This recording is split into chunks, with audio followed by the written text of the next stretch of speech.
If your perfume fills the room before you do, it may not be the flex that you think it is.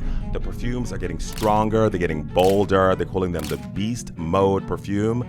I blame the fragrance bros, but don't come for me, y'all. But the real question is your perfume too strong or are you wearing it wrong? So in this video, we're going to go through why perfumes are getting stronger, is it good, is it bad, and how you should actually buy a perfume and wear one that is strong. I'm Bougie Uncle, here to elevate your life through fragrance and help you make a decision before you buy your next perfume. So before we talk about the strength in perfumes, let's talk about why this is all happening. This is because the market has shifted. According to Circana, fragrance was the fastest growing prestige beauty category in the US in 2024 and continues to grow since then here in 2026 that we are in.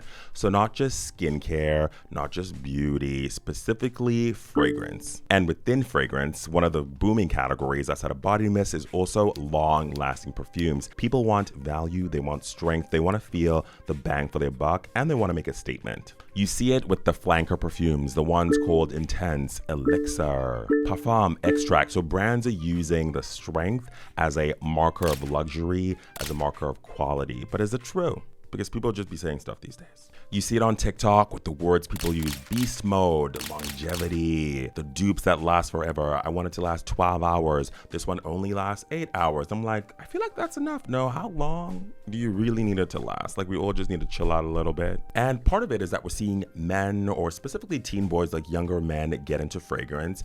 We know that multiple retail analyses from 2024 and since then have shown that teen boys are increasing fragrance spending over 20% year over year. So this is not just taste, it's really a performance arms race. It's getting hot in her, or like strong in here, as Nelly would say. So now that we have set the base, why do people actually like stronger perfumes? There's a few reasons. One of them is they want the value, the longevity. Prestige beauty prices for fragrances have been going up. You used to be, 100, now you're in that 120, 180. So when people are spending more money, they really want to know that what they're spending is worth it for them and that it's actually going to give them the longevity that they want, because that's not a little bit of money. Two, people want compliments. People talk about fragrance maxing. You know how they talk about looks maxing? Fragrance maxing is a good thing. You'll see a lot of comments when people say, when I wore this fragrance, I got so many compliments. You see a lot of videos on the internet saying the top 5 perfumes you must buy to get compliments, etc. So people are almost wearing fragrance from the outside in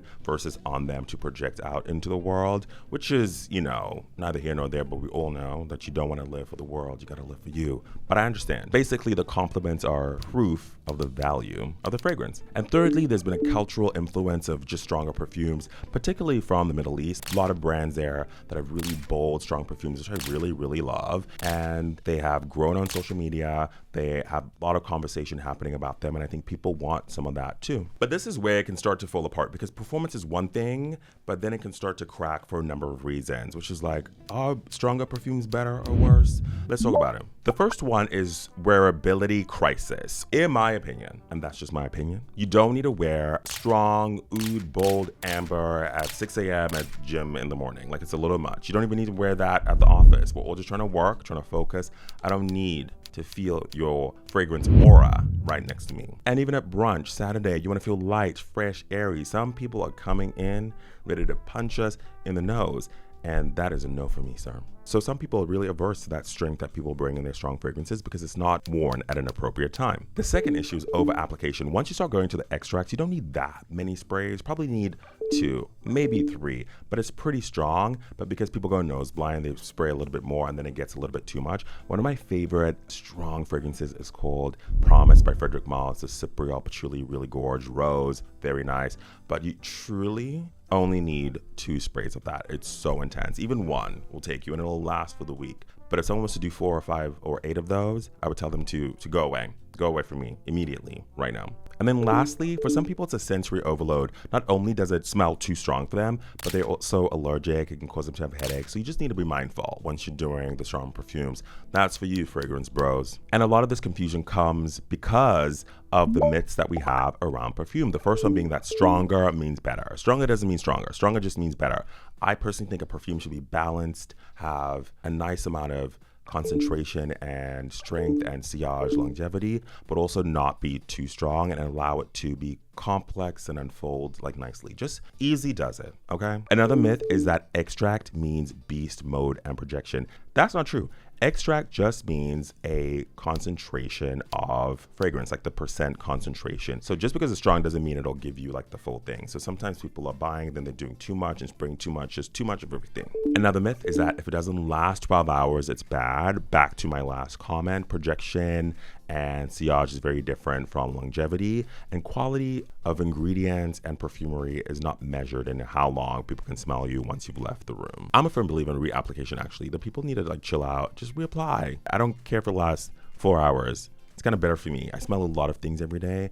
I don't need to be trapped with one smell the whole day. So the key is, don't judge your perfumes with gym metrics like beast mode. You need to judge them with taste metrics. Does it smell good? So these are 3 of my favorite really strong perfumes that I think are so fantastical and magical. And then I'll tell you when it's best to wear strong perfumes. But the first one I love is Encore une fois. This is the most gorgeous vanilla from Infiniment Coty Paris. The reason I like it is it's like a really refined vanilla and almost smells a touch like a violet heliotrope, but just a touch, but it's all vanilla. And it has molecular aura technology, so it lasts literally for 30 hours. So you only need a few sprays of this. It's really, really, really, really good. Check out the full range. I love this one. Another one I love, this is Guerlain's Bergamot Fantastico Extract 2 from the Extracts collection.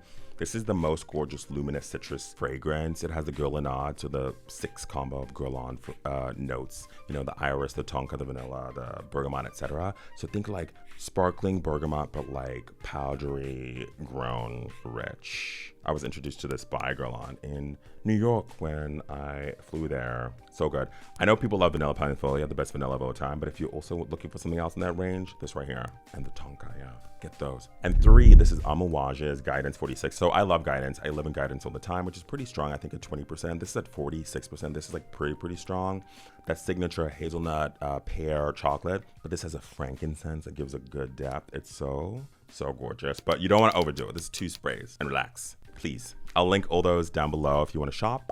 Check those out. These are my favorites. So when should you wear strong perfumes and when should you not? I'll start with the not. We don't need them in the office. Chill out. We don't need them in the gym. Okay? If you're young, you don't need it in the classroom. Just confined spaces where people are just trying to do their thing. You don't need them.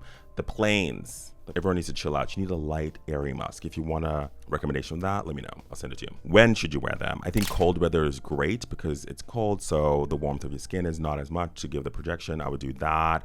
I would do nighttime when you're going out to the club. If you want to feel a little bit bolder, I think it's fine. And maybe outdoor, airy, open spaces where you're not, you know, trapping people with your fumes. So those are some of the times I would do. I also like a red carpet. If I'm walking a carpet, I like a red carpet bold. I always wear Frederic Malle Promise. Makes me feel so much like a star. I call it red carpet energy. That's when you need to wear the strong perfumes, honestly. So, are stronger perfumes better? So yes, perfumes are getting stronger. Are stronger perfumes better? The answer is no, but it depends on your intention and what you're trying to achieve. So I'll leave you with this. Strong isn't the goal, appropriate is the goal. So do with that as you will. I'm just here to help you. Like I said, Bougie Uncle's here to elevate your life, to help you find the best fragrance and perfume and things you need in your life to make it not only smell better, but feel better. So thank you for watching. Please make sure you like, subscribe, share, and I'm excited to do more videos. See y'all soon.